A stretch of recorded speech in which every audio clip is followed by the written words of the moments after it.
किंवा ते बसविल्यावर राहिली जागा तर बसू द्यायची नाही का? अडचण होती. 2 तास काय म्हणलं की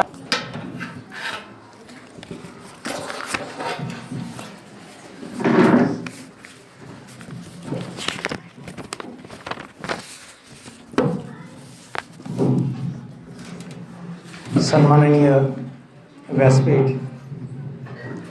या आजच्या निरोप समारंभाच्या कार्यक्रमाचे अध्यक्ष सन्माननीय राठोड सर, प्रमुख पाहुणे फाटक सर, त्याचबरोबर आदरणीय गाडवे सर,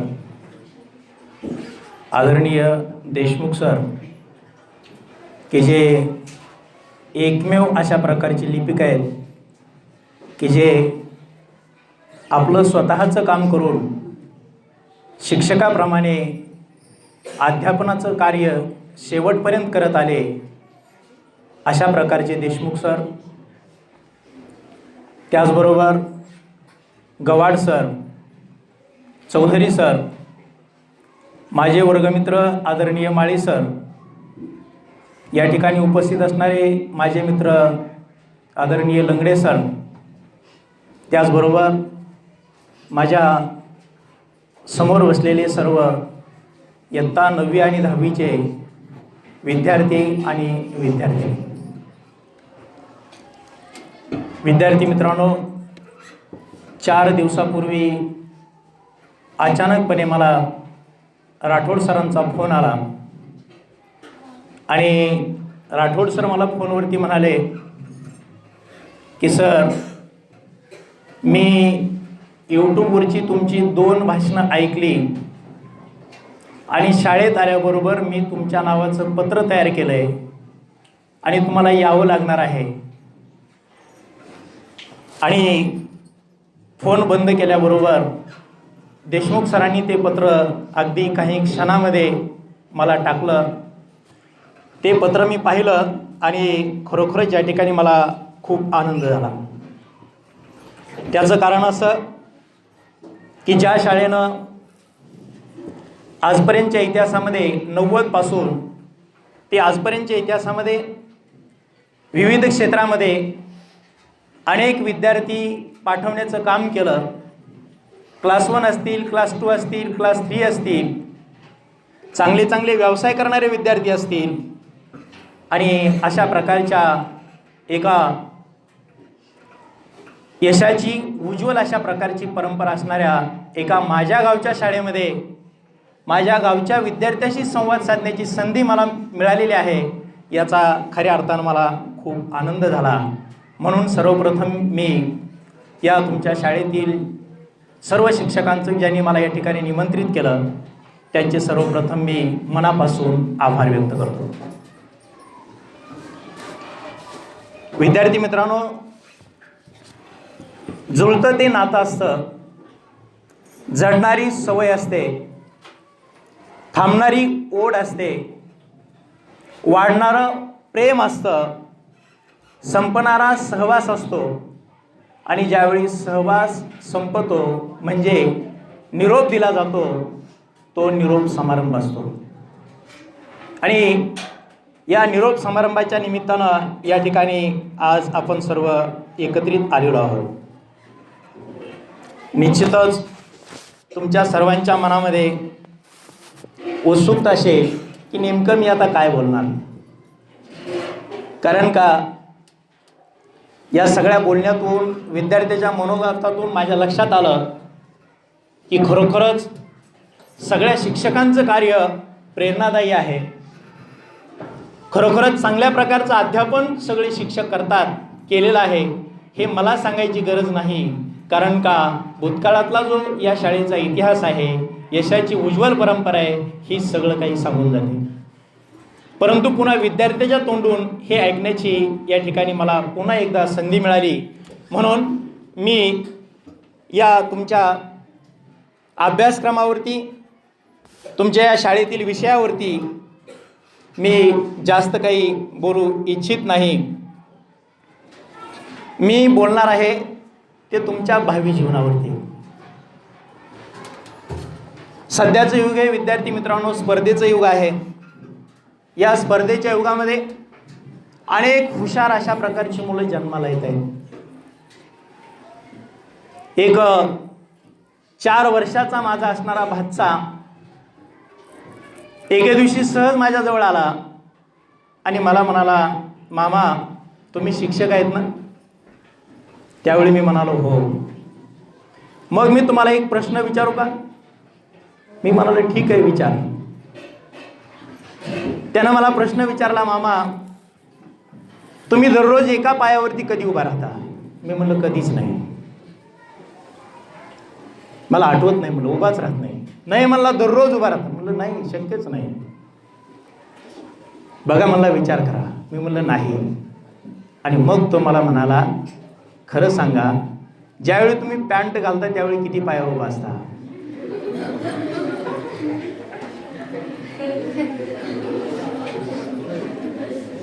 कितीही चाणक्य मुलं असतात हे यावरून लक्षात ठेवा. आणि तो भाचा आहे, कारण का माझा चिकुलानं आपल्याला शिकवलंय, सकामामाने शिकवलंय, भाच्यापासून सावध राहा. हे मी का सांगतोय? दुसरं उदाहरण तुम्हाला सांगतो. मुलं किती हुशार आहेत.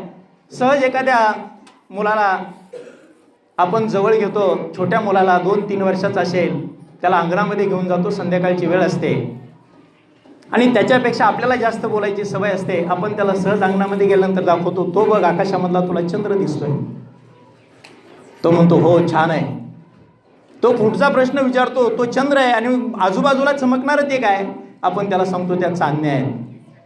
आणि मग तो पुढे प्रश्न विचारतो, तो चंद्र आहे ना, तो खाली का पडत नाही? त्यावेळी आम्ही त्याला म्हणतो गप्प बस, तुला काही कळतंय का? तो खाली पडत नसतो. हे त्याचं उत्तर नाहीये. हे त्याचं उत्तर नाहीये. त्याचं खरं उत्तर आपल्याला देता येत नाही. आणि तो पुन्हा पुन्हा ज्यावेळी विचारायला लागतो त्यावेळी आपण त्याची बोलती बंद करण्याचं काम करतो. एवढी हुशार पिढी आणि हुशार मुलं या ठिकाणी जन्माला या स्पर्धेच्या युगामध्ये येत आहेत. आणि या स्पर्धेच्या युगामध्ये जर आपल्याला टिकायचं असेल तर सगळ्यात महत्त्वाची गोष्ट दक्ष राहिलं पाहिजे. दुसरी गोष्ट सगळ्यात महत्त्वाची म्हणजे आपलं ध्येय आपण निश्चित केलं पाहिजे. कारण का कोणत्या गावाला जायचं आहे हे निश्चित केल्याशिवाय त्या गावचा रस्ता आपल्याला कधी सापडणार नाही. मी आज इथं आलो, सकाळी सकाळी मला कळलं की आपल्याला गौरला जायचं आहे. गौरच्या रस्त्यानं आलो सरळ. म्हणजे कोणत्या गावाला जायचं हे ध्येय निश्चित केल्याशिवाय आपण जाऊ शकत नाही, हे लक्षात ठेवा. आणि याच्यासाठी कष्टाची गरज असते. संत बहिणाबाई चौधरी या ठिकाणी सांगतात, अरे संसार संसार जसा तवा चुल्यावर, आधी हाताला चटके मग मिळते भाकर. कष्टाची संघर्षाची गरज आहे. अनेक जण या ठिकाणी म्हणतात, बऱ्याच वेळेला तुमच्यासाठी महत्त्वाचा मोलाचा सल्ला सांगतो. MPSC UPSCचं नाव काढलं की मुलं म्हणतात अवघड आहे. का अवघड म्हणतात? कुणीतरी सांगितलेलं असतं खूप अवघड आहे. पण लक्षात ठेवा, एक त्यासाठी तुम्हाला गोष्ट सांगतो. एक उंच अशा प्रकारचा डोंगर असतो आणि त्या डोंगरावरती जाऊन एक झेंडा लावायचं काम करायचं असतं आणि ही शर्यत असते. आणि एका गावातले अनेक लोक त्या डोंगराच्या पायथ्याला येतात. प्रत्येकाच्या हातामध्ये झेंडा असतो आणि साधारणतः 50 लोक ते झेंडे घेऊन त्या डोंगरावरती जायला तयार होतात. 50 लोक ज्यावेळी जाऊ लागतात त्यावेळी गावातील लोक म्हणतात, अरे मोठमोठ्यानं ओरडतात पाठीमाग, अरे जाऊ नका. का? त्या डोंगरावरती आणखीन कोणीच गेलेलं नाही. आतापर्यंत त्या डोंगरावरती कोणी गेलेलं नाही, तुम्ही जाऊ नका. असं म्हटल्याबरोबर त्यातले 10 परत येतात. राहिलेले 40 थोडंसं पुढं जातात. थोडंसं पुढं गेलं की पुन्हा लोक ओरडतात, अरे मुलाबाळांचा विचार करा. पुन्हा त्यातले 10 परत येतात. 30 पुढं जायला लागतात. पुन्हा ओरडतात, अरे हे जीवन एकदाच आहे, पुन्हा पुन्हा मिळणार नाही. मेलात की गेलात, जाऊ नका. पुन्हा परत येतात. शेवटी फक्त 5 राहतात.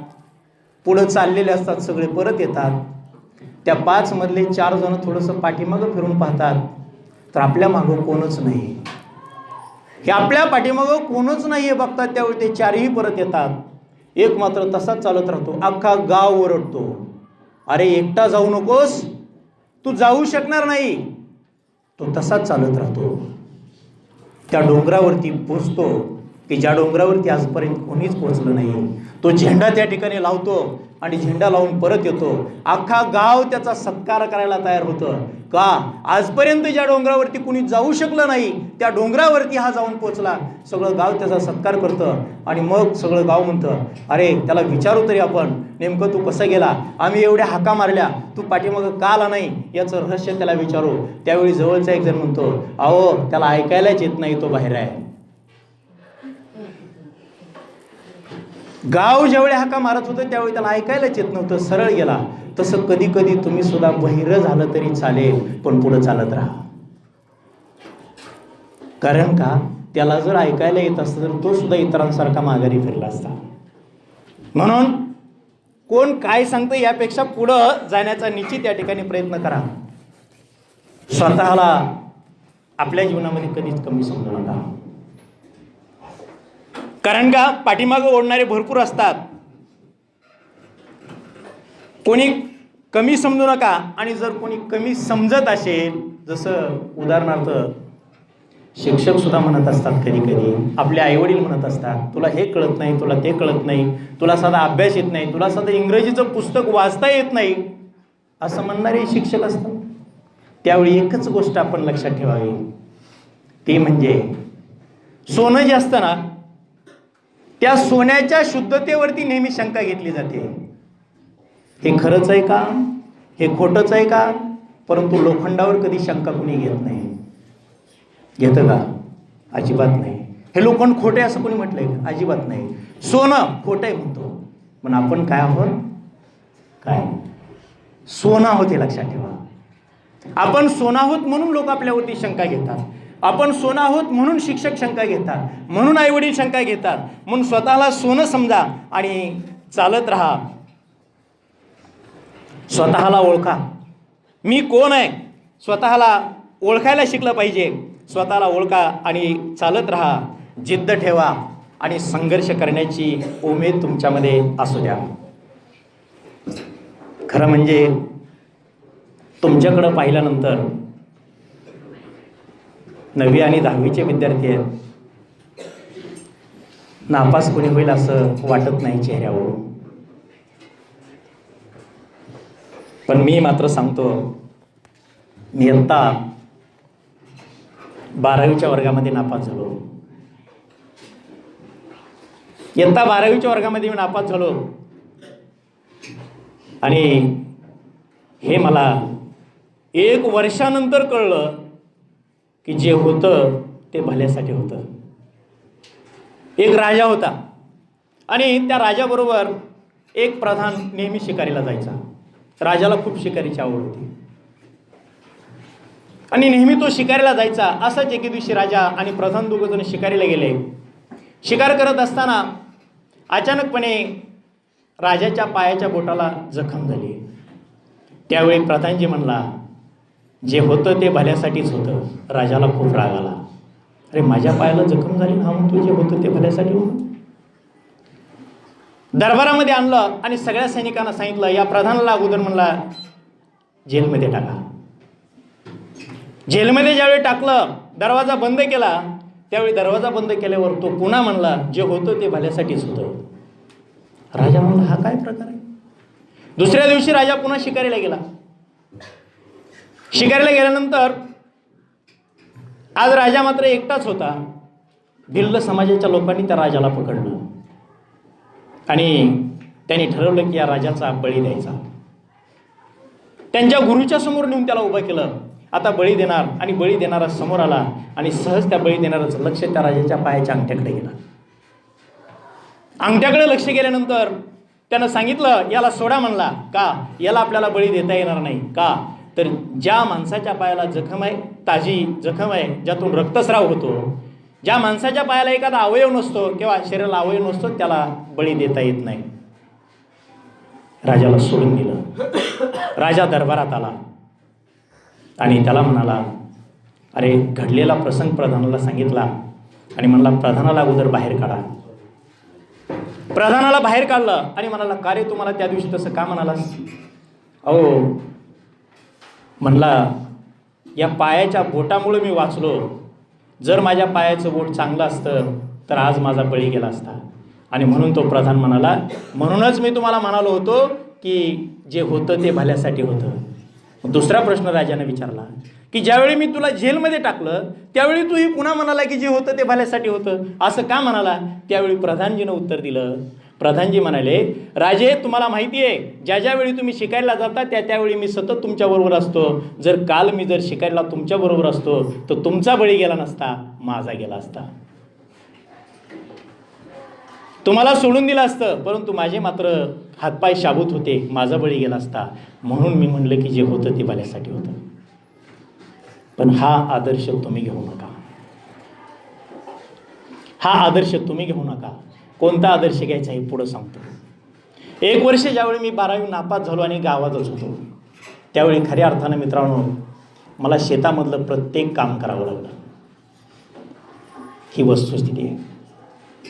प्रत्येक काम करावं लागलं आणि वर्षभर झालेला जो त्रास आहे, शेतकऱ्याचं जीवन काय असतं, शेती काय असते याचा जवळून अभ्यास केला.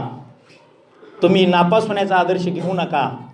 ह्याचा जर तुम्हाला अनुभव घ्यायचा असेल, आपण सगळी शेतकऱ्याची मुलं आहोत. प्रत्येकाला शेती आहे. शेतामध्ये काय असतं, कष्ट काय असते जरा बघा. खूप वाईट परिस्थिती आहे. मी आत्ता ज्यावेळी गाडीमध्ये आलो त्यावेळी आपल्याच गावातला एक ट्रॅक्टरवाला वाघोलीपासून इथपर्यंत माझ्या गाडीमध्ये बसून आला. सहज त्यानं काय सांगितलं, काय चालू आहे उद्योग? काही नाही म्हणले, उद्योगच नाही, ट्रॅक्टर बसू नाही म्हणले. का? लोक काय करतात म्हणले, 500 रुपये देतात डिझेल टाकण्यापुरते, शेती नांगरून घेतात आणि बाकीचे पैसे मागितले की पैसेच नाही म्हणतात. काम करून घेतात 1,500-2,000 हजाराचा आणि देतात मात्र 500 रुपये. ही वाईट अवस्था आहे. याचा अनुभव जरा जुळून घ्या. आणि मग पुढं सांगतो तुम्हाला. ज्यावेळी 1 वर्षभरामध्ये मला हा सगळा अनुभव आला त्यावेळी खऱ्या अर्थानं मला जाग आली आणि इथून पुढचा आदर्श आता तुम्ही घ्या. मी 12वी पास झालो. इंग्रजी विषयामध्ये मी नापास झालो होतो. पुन्हा इंग्रजी विषयामध्ये पास झालो. पुढच्या शिक्षणाला सुरुवात केली त्यावेळी माझा आता स्पीड मात्र दुप्पट झाला. माझा स्पीड दुप्पट झाला. दुप्पट वेगाने मी धावायला लागलो. आणि एक दिवस ग्रॅज्युएशन झाल्यानंतर की जो माझ्या आयुष्यातला क्षण मी कधीच विसरू शकत नाही. ज्यावेळी RP कॉलेजला गेलो, MA करायला लागलो त्यावेळी ॲडमिशन झाल्यानंतर 4-2 दिवसानंतर कॉलेज चालू झाल्यानंतर मी गेलो आणि सहज कॉलेजच्या प्रवेशद्वारामध्ये प्रवेश केला आणि बापूजी साळुंकेच्या पुतळ्यापुढे एक मला बोर्ड दिसला. त्या बोर्डवरती माझं नाव होतं.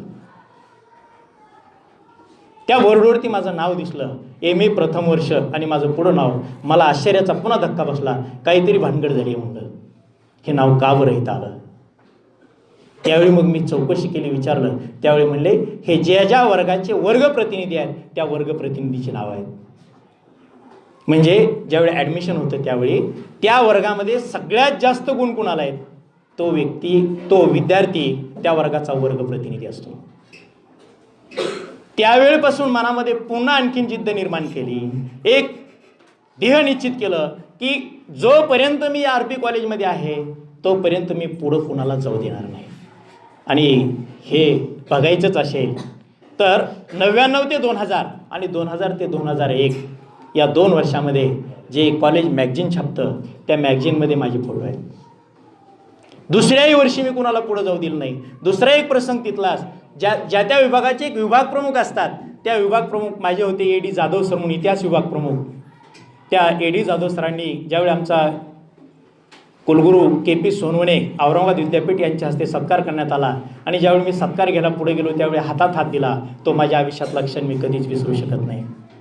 प्राध्यापक आनंद जाधव यांनी हातात हात दिला आणि सांगितलं 4-2 दिवसानंतर मला भेट. 4-2 दिवसानंतर त्यांना भेटायला गेलो.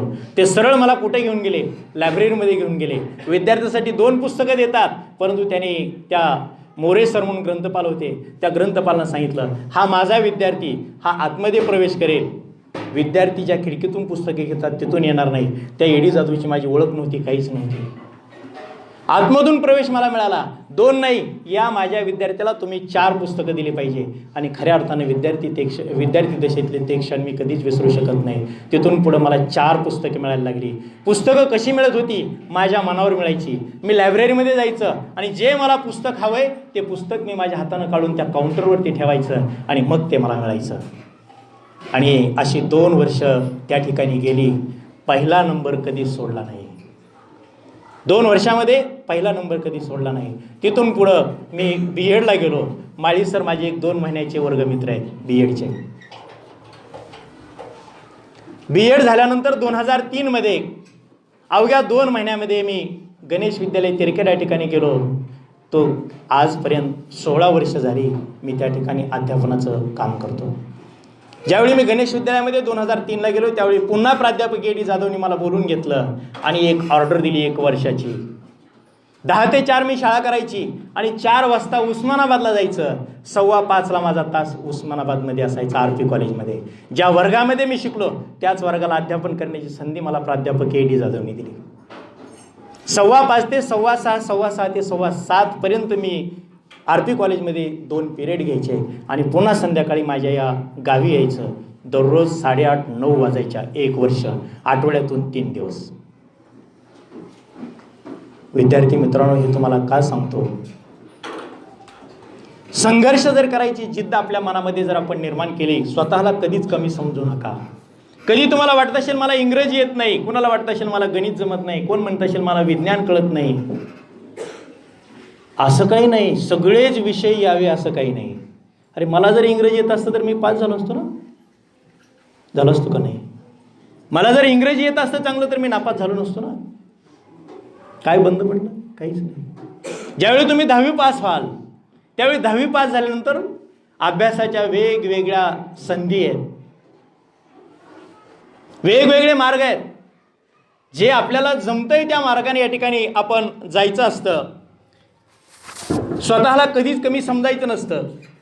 मी जर म्हणलो असतो मी 12वी नापास झालो, आता माझं काही खरं नाही, तर आजपर्यंत मला शेतीत काम करत बसावं लागलं असतं.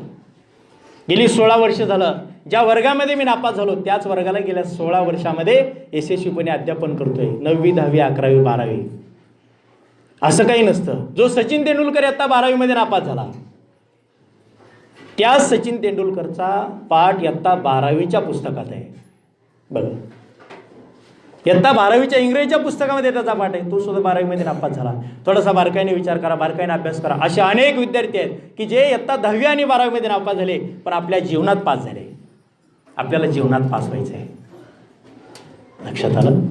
आपल्या जीवनामध्ये आपल्याला पास होता आलं पाहिजे आणि त्यासाठी आपण सतत संघर्ष करत राहिलं पाहिजे.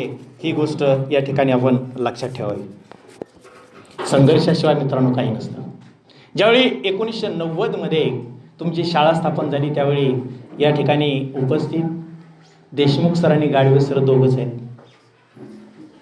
तुम्हाला हे आज दिसतंय सगळं, मोठं ग्राउंड दिसतंय, मोठं कंपाऊंड दिसतंय की आज कितीतरी जुन्या शाळेला सुद्धा नाही. माझ्यासुद्धा शाळेला एवढं ग्राउंड नाही, माझ्यासुद्धा शाळेला एवढं कंपाऊंड चांगलं नाही. हे दिसतंय सगळं वैभव, परंतु हे निर्माण कसं केलं हे Deshmukh sir, Gadve sir, Mane sir असतील, कुणी असतील, शब्दानं कधीच व्यक्त करू शकणार नाही. शब्दानं व्यक्त करण्यासारख्या गोष्टी नाहीत. मी जवळून बघितलंय. ही शाळा ज्यावेळी ओपन झाली त्यावेळी मी याच शाळेमध्ये, या जिल्हा परिषद शाळेमध्ये इयत्ता 7वीच्या वर्गात शिकत होतो. मानसिक संघर्ष कसा करावा लागला, आर्थिक संघर्ष कसा करावा लागला, सामाजिक संघर्ष कसा करावा लागला, खरोखर मी डोळ्यानं जवळून बघितलंय. त्यांचं जे आज वैभव तुम्हाला दिसतंय, गाडवे सरांचं चांगलं आहे, मजेत आहे, देशमुख सरांचं चांगलं आहे, माने सरांचं चांगलं आहे. अरे पण त्यांनी संघर्ष काय केलाय हा इतिहास जरा जाणा. डोळ्यात पाणी आणण्यासारखे या ठिकाणी क्षण त्या काळातले होते. विद्यार्थी मिळवण्यासाठी काय करावं लागत होतं? अरे जे फाटकं तुटकं आता स्मारक मला वाटतं दुरुस्त झालंय, आता दुरुस्त झालं. काय त्या स्मारकची अवस्था होती? त्या स्मारकमध्ये उघड्यावरती वर्ग भरून त्यांनी शिकवलंय, उघड्यावरती वर्ग भरून. माझ्या अंगावरती आणखीनही गाठी येतात. मी 7वीला त्याच शाळेत जवळ होतो, तिथून दिसायचं सगळं. काय संघर्ष केला हे मला माहिती आहे. आणि म्हणून म्हणलं अशा प्रकारचा संघर्ष शब्दानं कधीच व्यक्त करता येत नाही. शब्दानं सांगण्यासारख्या या ठिकाणी गोष्टी नाही आहेत, हे लक्षात ठेवा. कारण का एका देवाच्या गळ्यातले फुलाचा हार आणि पायथ्याला पडलेली फुलं या दोघांच्या मध्ये संभाषण चालू झालं. पायथ्याच्या जवळ पडणारी फुलं या ठिकाणी त्या गळ्यातल्या फुलांना म्हणाली, काय रे आपण एकाच झाडाची आहोत, काय रे आपण एकाच झाडाची आहोत, तरी तुम्हाला मात्र गळ्यामध्ये मिरवण्याचा मान आहे आणि आम्ही मात्र पायथ्याला पडलो. पायाजवळ पडलेली फुलं गळ्यातल्या फुलाला म्हणतात, अरे दोघं एकाच झाडाचे आहोत, आम्ही मात्र पायथ्याला पायाजवळ पडलो, तुम्हाला मात्र गळ्यात मिरवण्याचा मान मिळाला, हे असं का झालं? त्यावेळी गळ्यातल्या फुलांनी सुंदर उत्तर दिलं, बाबा यासाठी आम्हाला काळजातून आरपार सुई टोचून घ्यावी लागली. ज्यावेळी एखादं फूल हारामध्ये जातं त्यावेळी त्याच्या काळजात सुई टोचवली जाते, काळजात आरपार सुई टोचून घ्यावी लागली, तेव्हा आम्हाला गळ्यामध्ये येण्याचा मान मिळाला. तुम्ही मात्र खुशाल अलगद खाली बसलात. तसा संघर्ष या शिक्षकांनी सगळ्या केला आणि म्हणून हे तुम्हाला आज या ठिकाणी वैभव बघायला मिळतं, सुंदर अशा प्रकारची शाळा बघायला मिळते. आणि जरी असं असलं तरी संघर्ष करत असताना घाबरू नका, अजिबात घाबरायचं नाही. फुलांच्या पायघेरून चालत असताना अनेक काठी पायाला बोचत असतात, कारण काट्यांना फक्त बोचणंच माहीत असतं, वेदना कळत नसतात. फुलांच्या पायघड्या म्हणजे सुंदर जीवन, प्रत्येकाचं जीवन चांगलं असतं आणि काटे म्हणजे संकट. लक्षात आलं?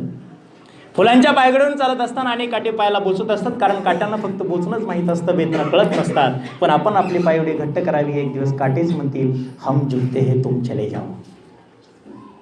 एवढी या ठिकाणी संघर्ष करण्याची ताकद किंवा हिंमत या ठिकाणी आपल्यामध्ये असली पाहिजे. घाबरायची गरज नाही. तुमच्या ऑफिसमध्ये आल्यानंतर मला एक छोटासा फोटो दिसला, आदरणीय शरदचंद्रजी पवार साहेबांचा. फोटो बघितले की मला आठवण झाली. जो एक मुलगा बारामती जवळच्या छोट्याशा असणाऱ्या काटेवाडी गावामध्ये पोत्यावरती बसून भाजीपाला विकणारा.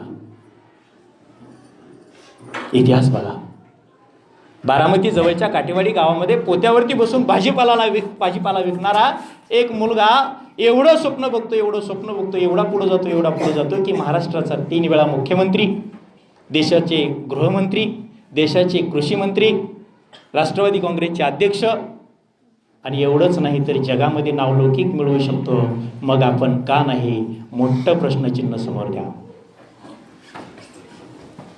आदरणीय सुशील कुमारजी शिंदे की जे कोर्टामध्ये पट्टेवाले म्हणून काम करत होते, ते देशाचे गृहमंत्री होऊ शकतात?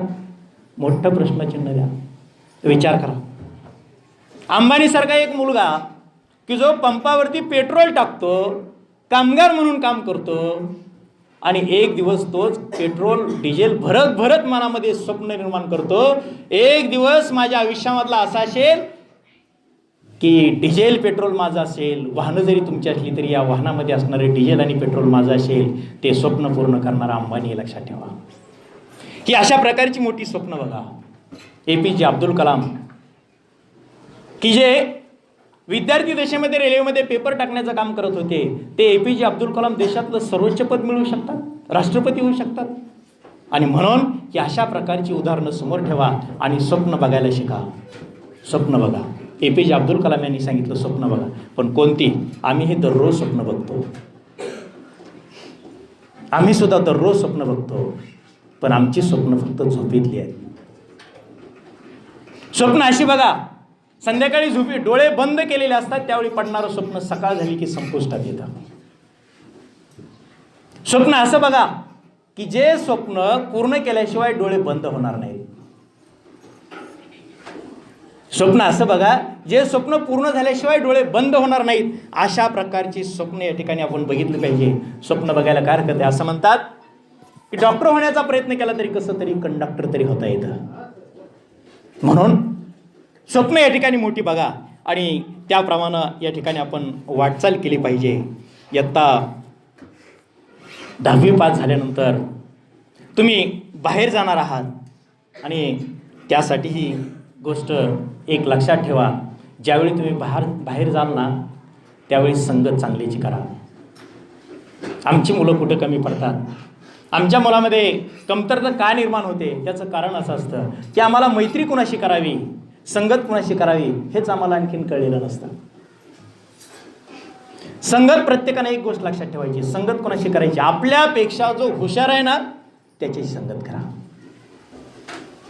संगतीने या ठिकाणी खूप आपलं नुकसान होतं. संत कबीरांनी सांगितलेलं आहे, संत की ज्ञानी हो की तो ज्ञानी बन जाए. संत कबीर काय म्हणतात, संगत की ज्ञानी हो की तो ज्ञानी बन जाए, संगत की गाढव की तो दो दो लाथा खा जाए.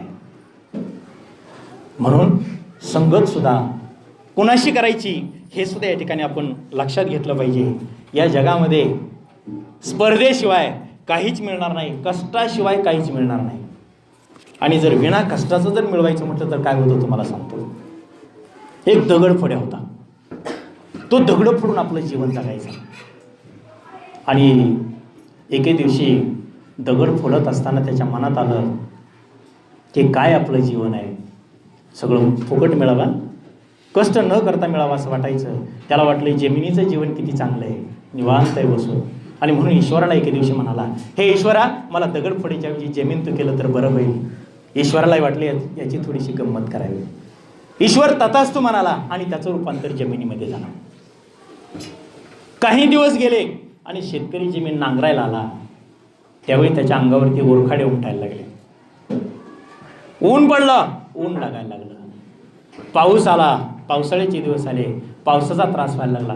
त्यावेळी तो म्हणाला, हे देवा हे जीवन खूप वाईट आहे, याच्यापेक्षा मला तू काय कर, सगळं जमिनीचं जीवन पावसावर अवलंबून आहे. पाऊस कुठून पडतो तर ढगामधून पडतो, मला ढगाचं जीवन दे. देव पुन्हा तथास्तु म्हणाला आणि खरोखरच त्याचं रूपांतर ढगात झालं. आणि मग तो एवढा पळायला लागला वाऱ्याबरोबर, एवढा पळायला लागला दमून गेला. त्यावेळी त्याच्या लक्षात आलं, अरे हे आपल्याला कोण पळवतोय बरं, आपल्याला वारा पळवतोय. हे देवा वाऱ्याचं जीवन मला दे. देव म्हणाला तथास्तु, त्याला वाऱ्याचं जीवन मिळालं. वाऱ्याचं जीवन मिळाल्यानंतर एवढा धावायला लागला, एका जागेवर कधीच नाही, एवढा धावायला लागला. एके दिवशी धावत धावत धावत धावत एका डोंगराच्या जवळ गेला.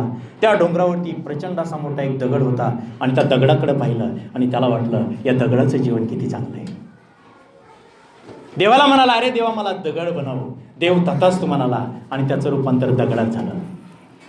1-2 दिवस गेले आणि त्याच डोंगरावरती दगड फोड्या आला आणि त्याच दगडाला फोडायला लागला. त्यावेळी वेदना व्हायला लागल्या आणि पुन्हा तो म्हणाला, अरे देवा या दगडापेक्षा दगड फोड्या श्रेष्ठ आहे की, आणि म्हणाला मला दगड फोड्याचं जीवन दे. देव तथास्तु म्हणाला आणि पुन्हा दगड फोड्या झाला. काय बदल झाला? काहीच नाही. जर कष्ट नसेल तर आपल्या जीवनामध्ये असा कुठल्याही या ठिकाणी बदल होत नाही. म्हणून कष्ट करायच्या ठिकाणी सवय आपल्याला लागली पाहिजे. उद्या तुम्ही बाहेर जाल आणि बाहेर गेल्यानंतर किंवा भविष्यकाळातलं जीवन जगत असताना आपलं चारित्र्य हे काचाच्या भांड्यासारखं असतं. लक्षात ठेवा, जसं काचाचं भांडं एकदा जर आपल्या हातातून खाली पडलं, ते फुटलं तर एकतर पुन्हा जोडता येत नाही आणि जरी जोडलं तरी ते पहिल्यासारखं होऊ शकत नाही. आणि म्हणून तेही सांभाळा, कारण का आपल्या आईवडिलांच्या गुरुजनांच्या खूप इच्छा आकांक्षा असतात. चांगलं जगायला शिका, चांगलं राहा, चांगली संगत करा, चांगलं जीवन जगा. सहज मी एके दिवशी माझ्या गुरूंना मी प्रश्न विचारला होता. सर म्हणलं, तुम्ही एवढे हुशार आहात, तुम्ही एवढं आम्हाला चांगलं शिकवता, तुम्ही एवढे हुशार आहात तर तुमचे मित्र किती हुशार असतील? त्यावेळी सहज माझ्या गुरुजींनी मला उत्तर दिलं. काय सांगू म्हणले, काही पुण्यात बघा, काही पुण्यात, काही तंबाखू चुन्यात, तर काही पिण्यात गेले. पहिलं वाक्य बरं वाटलं, काही पुण्यात नोकरीला गेले, काही तंबाखू चुन्यात, तर काही पिण्यात गेले. असं उत्तर त्यांनी दिलं. कुठं जायचं हे तुम्ही ठरवायचं, कुठं जायचं हे तुम्ही ठरवायचं आणि ते आपल्या हातामध्ये आहे. लक्षात ठेवा, कोणतंच क्षेत्र वाईट नाही. एकही क्षेत्र या जगामध्ये वाईट नाही. असं म्हणायचं नाही की हे क्षेत्र वाईट आहे. प्रत्येक क्षेत्र चांगलं असतं, परंतु आपल्याला ते जगता आलं पाहिजे. एक हॉटेल होतं. त्या हॉटेलमध्ये जो वेटर होता, की ज्या वेटरला सगळ्या येणाऱ्या जाणाऱ्या लोकांची सेवा करावी लागायची, म्हणजे काम भरपूर असायचे, त्याला बसायला सुद्धा मिळत नसे, सारखा उभा राहायचा. ग्राहक आलं ते प्रत्येक जण वेटरला म्हणायचा, हे पूस, पाणी आण, अमका आण, तमका आण, सतत धावपळ. त्याला पगार होता 2000 रुपये. थोडंसं आतमध्ये गेलं की तिथं आचारी होता. काम आलं की काम करायचं आणि जवळ शेजारी खुर्ची टाकली होती. काम नसलं की त्या खुर्चीवरती बसायचं. म्हणजे काम कमी, पगार मात्र त्याला 4000 होता. थोडंसं पुन्हा बाहेर आलं की हॉटेलच्या बाहेर एक खुर्ची टाकून बसलेला एक व्यक्ती होता. काहीच नाही, माणूस कोणी आला तरच फक्त उभं राहायचं, काहीच नाही करायचं आणि त्याच्याशी बोलायचं. त्याला पगार होता 6000 रुपये. काही फरक झालाय बघा.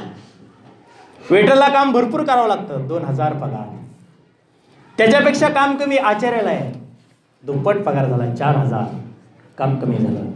त्याच्यापेक्षा बाहेर खुर्चीवरती बसणारा 6000 रुपये. पुन्हा काम कमी झालं, पगार वाढला. का बरं असं झालं?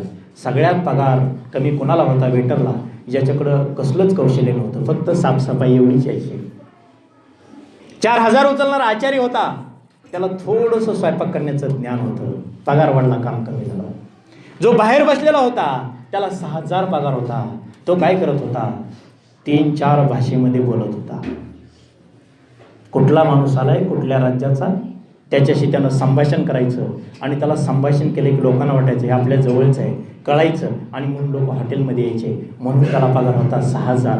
कारण का त्याच्यापासून माणूस आतमध्ये यायचा, त्याच्या जवळून आला नाही, बाहेरच्या राज्याचा आहे, त्याला नाही भाषा कळली, तो सरळ निघून जायचा, म्हणून त्याला 6000 रुपये पगार होता. म्हणून कौशल्य या ठिकाणी खूप महत्त्वाचं असतं. कौशल्य आत्मसात करायला शिका. आणि हे सगळं करत असताना वेळ ही आपल्या जीवनामधली खूप महत्त्वाची असते. वयाचं आणि वेळेचं भान निश्चित ठेवलं पाहिजे. कारण का एखादा वयोवृद्ध झालेला जर माणूस म्हणला नाही मला आता 10वीची परीक्षा द्यायची, शक्य नाही. म्हणून वयाचं आणि वेळेचं भान ठेवा. वेळ देखील आपल्या जीवनामध्ये खूप महत्त्वाची असते. एका वर्षाची किंमत माझ्यासारख्या नापास झालेल्या विद्यार्थ्याला विचारा. 1 वर्षाची किंमत काय असते माझ्यासारख्या एखाद्या नापास झालेल्या विद्यार्थ्याला विचारा. 1 महिन्याची किंमत जी आई आपल्या बाळाला अपूर्ण काळामध्ये जन्म देते त्या आईला 1 महिन्याची किंमत विचारा. 1 आठवड्याची किंमत एखाद्या साप्ताहिकाच्या संपादकाला विचारा. 1 दिवसाची किंमत राब आपल्या वडिलांप्रमाणे शेतात राब राबणाऱ्या आपल्या वडिलांना विचारा. 1 मिनिटाची किंमत काय असते ट्रेन चुकलेल्या एखाद्या व्यक्तीला विचारा. 1 सेकंदाची किंमत काय असते अपघातामध्ये जखमी झालेल्या एखाद्या व्यक्तीला विचारा. 1 क्षणाची काय किंमत असते शर्यतीमध्ये हारणाऱ्या एखाद्या स्पर्धकाला विचारा. आणि 1 श्वासाची काय किंमत असते ती मृत्यूशी झुंज देणाऱ्या एखाद्या पेशंटला विचारा. ते तुम्हाला या ठिकाणी सांगेल. एक लक्षात ठेवा, जीवन जगत असताना ही वेळ तुमची अतिशय योग्य आहे. कारण का वेळ निघून गेलेली नाही. ज्या गोष्टी आपल्या आईवडिलांना करता आल्या नाहीत, त्यांच्या आयुष्यामध्ये ज्या गोष्टी ते करू शकले नाहीत, त्या गोष्टी आपण कराव्यात अशा प्रकारची इच्छा अपेक्षा त्यांच्याकडून या ठिकाणी व्यक्त होत असते. आणि म्हणून अशा प्रकारची स्वप्न पूर्ण करण्याचं काम त्यांनी आपल्यावरती सोपवलं आहे. ती आपण स्वप्न या ठिकाणी आपण पूर्ण करावी. सगळं काही या ठिकाणी ते पुरवतात, फक्त आपण काय करायचं, लढण्याचं काम करायचं. लढा. मला विवा शिरवाडकरांची एक कविता आठवते. विवा शिरवाडकरांनी एका कवितेमध्ये सुंदर वर्णन केलं आहे. एक माजी विद्यार्थी म्हणजे कळलं, शिकून गेलेला. एक माजी विद्यार्थी आपल्या गुरुजीकडे आला आणि आपल्या गुरुजीकडे आला तो कशासाठी आला बघा. तो संसारिक जीवन जगणारा विद्यार्थी होता. इतका प्रचंड पाऊस आला की नदीचं पाणी घरामध्ये घुसलं, होतं नाही ते सगळं काही वाहून गेलं. फक्त त्याची बायको आणि ती 2 जण शिल्लक होती. आणि त्यावेळी संसारिक जीवन जगत असताना त्याला आठवण झाली आपल्या गुरुजींची. कारण का ज्यावेळी मी शिकत होतो ना त्यावेळी आजपर्यंत जे जीवन जगत आलो ते मी माझ्या गुरुजीच्या सल्ल्यानं जीवन जगत आलो, गुरुजींच्या मार्गदर्शनानं जीवन जगत आलो. जसं आता विद्यार्थ्यांनी सांगितलं, ह्या सरांनी आम्हाला हे शिकवलं, त्या सरांनी ते शिकवलं, ते मार्गदर्शन केलं, कसं वागावं, कसं बोलावं, कसं चालावं, या सगळ्या गोष्टी मला कोणी शिकवल्या? माझ्या शाळेतल्या गुरुजींनी शिकवल्या. तसं त्या माजी विद्यार्थ्यालाही त्याचे गुरुजी आठवले आणि तो म्हणाला, नाही माझ्या गुरुजीकडे गेलं पाहिजे, माझ्या गुरुजीकडे गेले की माझा प्रश्न निश्चित मिळणार. आणि तो विद्यार्थी गुरुजीकडे आला आणि काय म्हणतोय बघा, विवा शिरवाडकर कवितेमध्ये सांगतात, ओळखलत का सर मला पावसात आला कोणी, कपडे होते करदमलेले केसावरती पाणी. ओळखलत का सर मला पावसात आला कोणी, कपडे होते करदमलेले केसावरती पाणी. क्षणभर बसला नंतर हसला वरती पाहुणी बोलला, गंगा माही पाहुणी आली गेली घंट्यात. सर रिकाम्या हाती जाईल कशी, बायको मात्र वाचली, कारभारणीला घेऊन संगे लढतो आहे, पडकी भिंत बांधतो आहे. खिशाकडे हात जाता हसत हसत ओढला, सर जरा एकटेपणा वाटला, मोडून पडला संसार तरी मोडला नाही काना, पाठीवरती हात ठेवून फक्त लढणं, पाठीवरती हात ठेवून फक्त.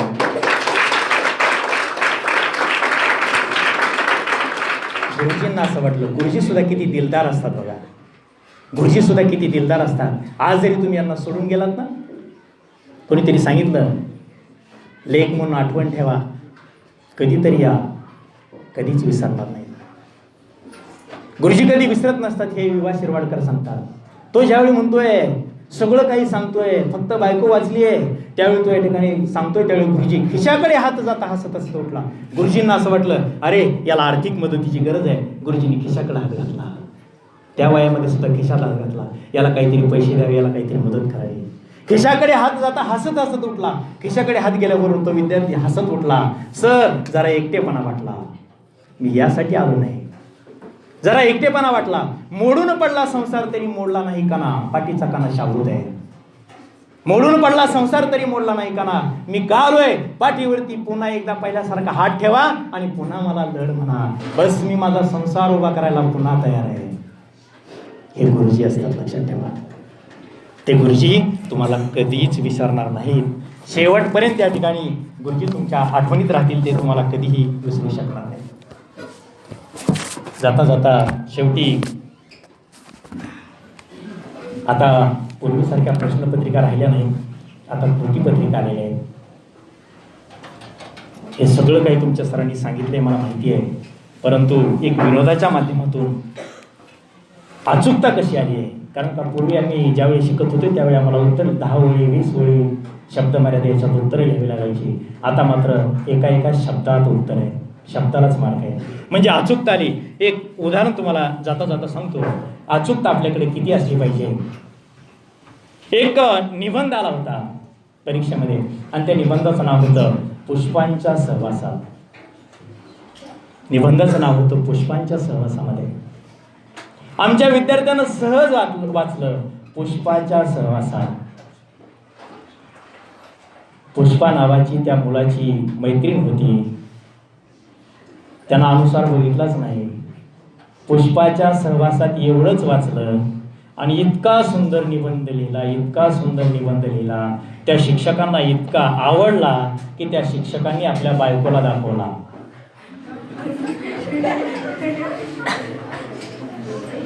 त्यावेळी बायको सहज त्या शिक्षकांना म्हणाली, अहो याला पैकीच्या पैकी मार्क द्या, याला पैकीच्या पैकी मार्क द्या.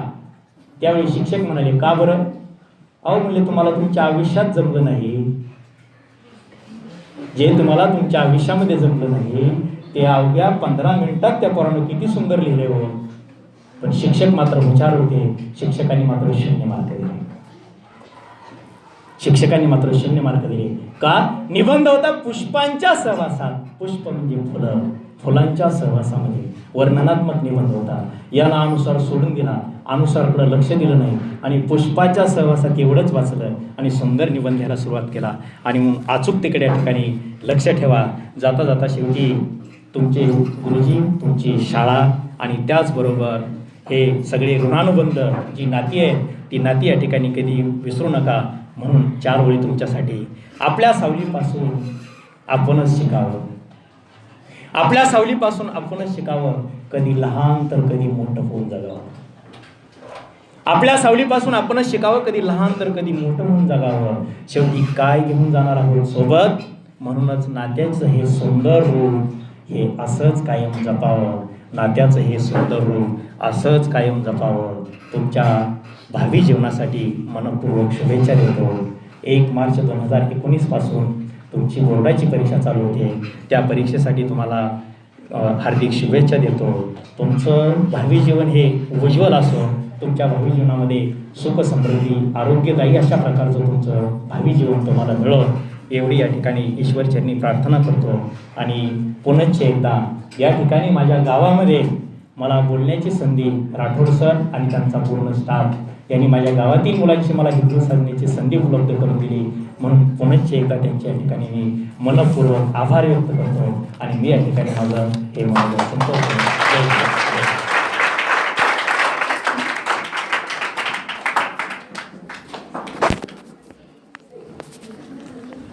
धन्यवाद सर.